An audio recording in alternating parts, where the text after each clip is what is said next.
Have you ever noticed how, as soon as you overthink something, it starts falling apart? It's not because you lack skill or talent, it's because too much thinking ties your mind into knots. Let me tell you a story about a man who learned this the hard way. This man was no ordinary person. He was known far and wide as the magician of locks. With his exceptional talent, he could open any lock, no matter how old, rusty, or complex. Locks that had been abandoned for decades, with keys long lost, would snap open in seconds when he worked his magic. People were fascinated by him. They invited him to exhibitions to demonstrate his skills, handed him ancient locks as challenges, and applauded as he effortlessly unlocked each one. His fame soared. He became a regular face on TV shows, sharing stories of his rare talent. Wherever he went, people marveled at his expertise. Over time, his confidence grew. He began to believe there was no lock in the world he couldn't open. One day, a wealthy businessman approached him with a unique challenge. "There's a grand competition happening in the city," he said. "I want you to participate. If you succeed, you'll win a prize of 10 lakh rupees." The magician was intrigued and excited. He accepted the invitation without hesitation. A competition? He thought it would only solidify his reputation further. On the day of the event, the atmosphere was electric. A large swimming pool was set up as the stage. In the center of the pool was a sturdy, sealed metal box. A crowd of spectators surrounded the pool, their phones out, ready to record every moment. The magician arrived and cheers erupted. He waved confidently, smiling at the crowd. The organizer approached him and explained the challenge. "You'll sit inside this box," the organizer said. "We'll submerge it in the pool. Your task is to unlock it and swim out before you run out of air. If you're in trouble, press the emergency panic button and we'll pull you out immediately." The magician laughed. "That's it? I've opened locks underwater before.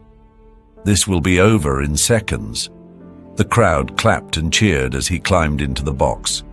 Inside, it was cold and dark, but he felt no fear. This was his domain, his skill. He gave the thumbs-up signal, and the box was lowered into the water. As the box sank to the bottom of the pool, silence fell over the crowd. All eyes were on the magician.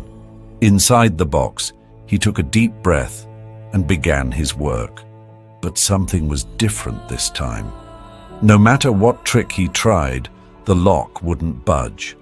He used every technique he knew and every tool at his disposal. But the lock remained stubbornly shut. Sweat began to form on his forehead, even in the freezing water. His hands trembled. "What's going on?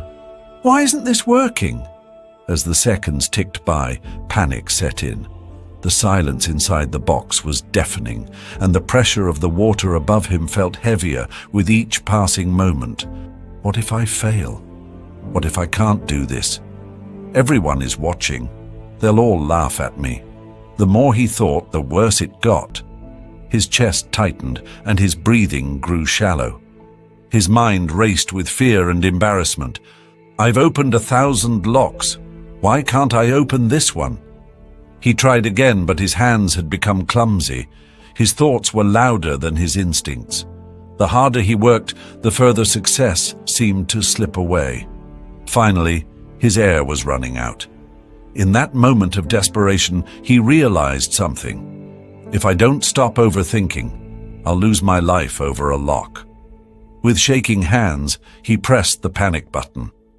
The team above acted quickly, pulling the box out of the water. As the lid opened, the magician gasped for air, his face pale with shame. He could hear murmurs from the crowd.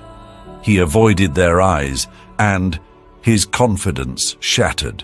"They must think I'm a fraud," he thought.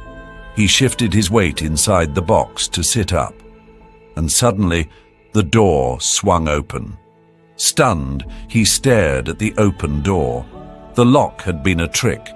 It wasn't real. The organizer approached him with a knowing smile. "It wasn't about the lock," he said gently. "It was about your mind. You let overthinking become your real obstacle." The magician was speechless. He looked at the crowd, not with shame, but with gratitude. "Today I've learned the greatest lesson of my life," he said, his voice trembling. Overthinking can make even the simplest things impossible. Sometimes we need to trust ourselves and act without fear. In life, the greatest battles are often fought in our minds.